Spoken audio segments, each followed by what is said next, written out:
What's up, everybody? Ghost Gamer here, and today we are going to review Call of Duty Advanced Warfare.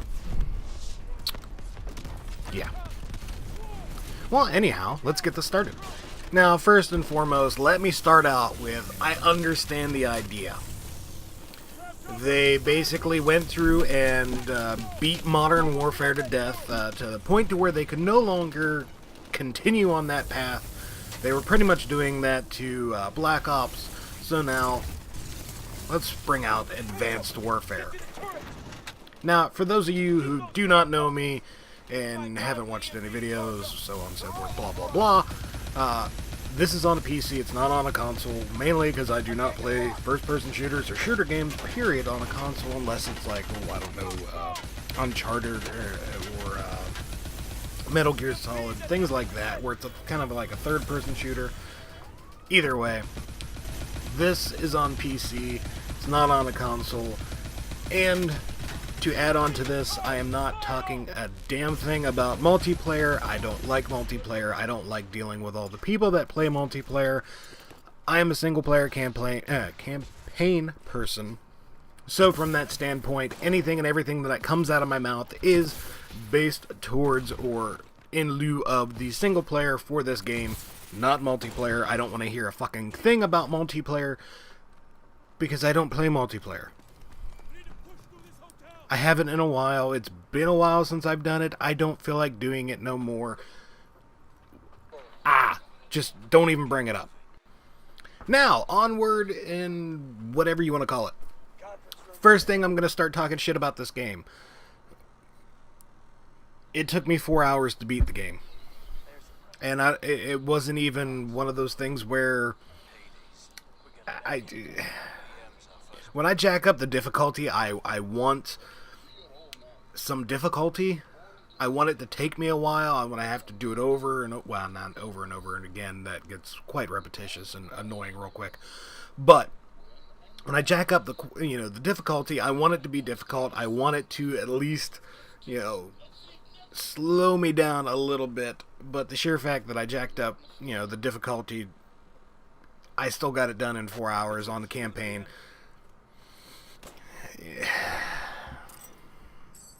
More Call of Duty snafu. You would think that eventually, Activision and Treyarch and all this other shit would sit down, shut up, and listen, but no. Unfortunately, they're too worried about getting your fucking money and not caring about your actual experience.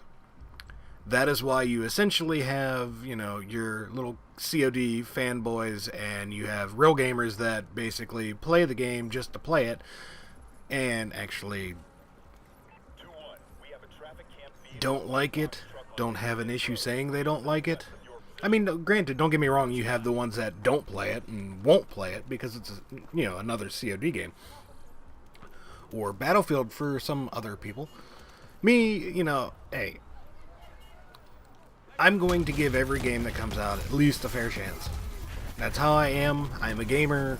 I don't care about everybody's bullshit. This is 100% just my opinion. If you don't like it, hey, that's fine. I really don't care. For those of you who are looking for the more technical aspect of this game, or looking for technical information, if you will, honestly, it pains me to actually say this. Well, actually, it pains me to realize that they just don't give a fuck. This is still basically the same engine that they've been using. So, don't expect the graphics to be absolutely beautiful. If you're one of those people, just don't. I mean, the graphics, they're okay. They're just like every other first-person shooter out there. The only difference that this has is they've focused on some of the other areas where they can cheat a little bit instead of redesigning a new engine for next-gen games. Period. I mean, the easiest way you can actually tell that is play it on the computer, jack up the graphics, and start looking at, the detail that's used in textures and bump maps and things like that. You understand it real quick. On console, you might not notice it. I don't know. I don't play these on console. I would assume that on, maybe an Xbox One and PlayStation 4 that you should be able to see quite a bit of the issues or the cheats, I should say. But aside from that, I will tell you, this is basically a rebranding of another fucking Call of Duty game. It's not worth $60. It has some glitches and issues from time to time. As far as I'm concerned, all they did was, basically strap elements of like Halo and a couple other games into a Call of Duty themed game, and this is what you got. To kind of add in with some of the technical informations, if you will, throughout the gameplay, there were some issues with lag, both with some of the AI, but also some of the effects that were used.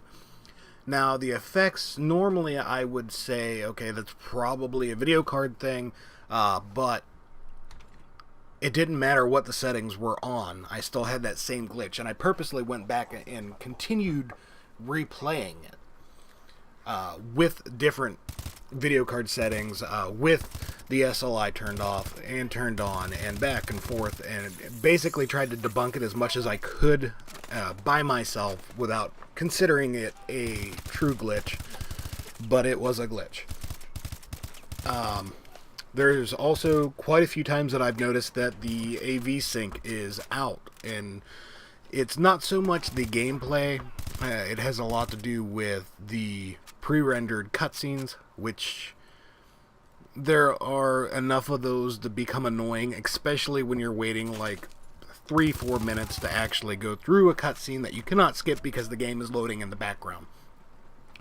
By far, this seems like one of the longest load games, specifically from the COD franchise, but it seems like one of the longest load times for a game that I've played to date. I mean, granted, yes, you're watching essentially mini-movie segments in between, but you cannot skip past it because that stupid load bar at the bottom is still loading because there's a bunch of shit in this game that it has to go through. But it does have the voice acting's actually not that bad. I mean, there's a couple areas where I was kind of like, really? No. But obviously, I mean, you have some decent and experienced actors and voice actors that are actually contributing to this. I mean, obviously, you got Kevin Spacey, who plays Jonathan Irons. You also have Troy Baker. Those of you who do not know who Troy Baker is, he's done a lot of shit when it comes to video games, but specifically, he was... what the hell is his name? I mean, he voiced... Delson. Delson was his name. Delson Rowe from Infamous Second Son. He also did some voices for Titanfall. He did the voice for the Joker in Arkham Origins. He did Joel for Last of Us. He did Booker DeWitt for BioShock Infinite. If memory serves me right, I also think he did a voice for The Walking Dead Survival Instinct, even though that game kind of sucked donkey balls and should have never came out. He also did Jake Mueller in Resident Evil 6, I believe it was. Did some voice acting for other Call of Duties and Halo 4, I believe it was, and so on and so forth. So, yeah. But either way, all in all, basic breakdown of the game, in my opinion. It's not fully optimized for PC like it should be. There's too many little glitches and issues that should have been rectified before they even released it. But unfortunately, they didn't give a shit because they're too money greedy. On top of that, it's an okay... It's a mediocre first-person shooter, but it's also very short on campaign. So if you're one of those people that just buy shit for multiplayer, I have no opinion for you. If you're looking for a first-person shooter that you are going to be playing in single player, wait until it goes on sale. It's not worth the $60. I mean, the sheer fact that they're pushing this as a AAA game for $60 for 4, maybe 5 hours, if you're lucky, is a of gameplay. Honestly, I don't know. It's fucking bullshit. It's got a little bit of gimmick to it with the whole, advanced warfare and, the future bullshit. That's all it is, really. It's a gimmick. If I were to have to rate it, 0 or 1 to 10, not 0 to 10, but 1 to 10,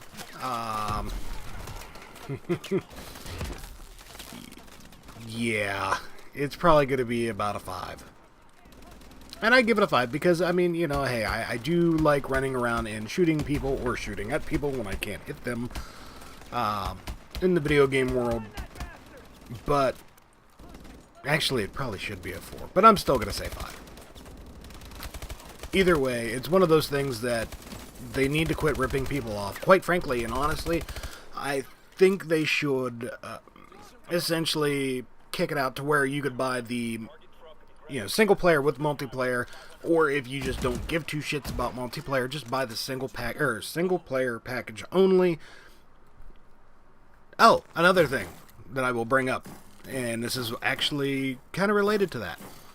One of the reasons that we should look into this, at least as a video game standpoint, one, yeah, it's a little bit cheaper if you just get the single player and not the multiplayer tacked onto it, but also for people like me who do a lot of their video game purchases through Steam, holy fucking shit. It took forever to download this thing.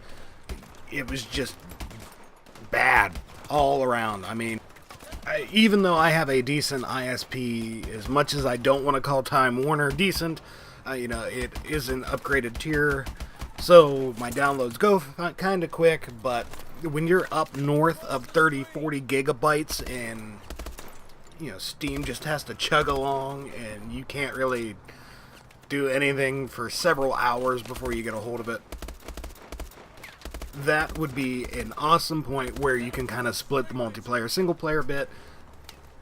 I don't play multiplayer. I don't want to download the damn thing. Call it what you will. I don't care. But that's about as much as I have for you. If you found this informative at all, if you like it, if you don't like it, if you agree with me, disagree with me, tell me that I'm completely full of shit. What have you, it doesn't matter. Please, hit the like button. Give me some feedback. Let me know if I'm completely off kilter as far as my opinions go, or if I'm kind of dead on, so on and so forth.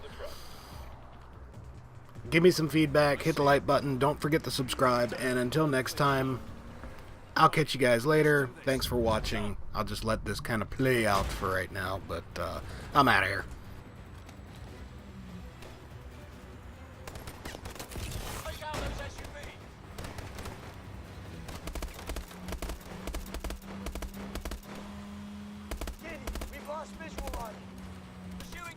Southbound on the highway. Find transportation and follow. Roger that.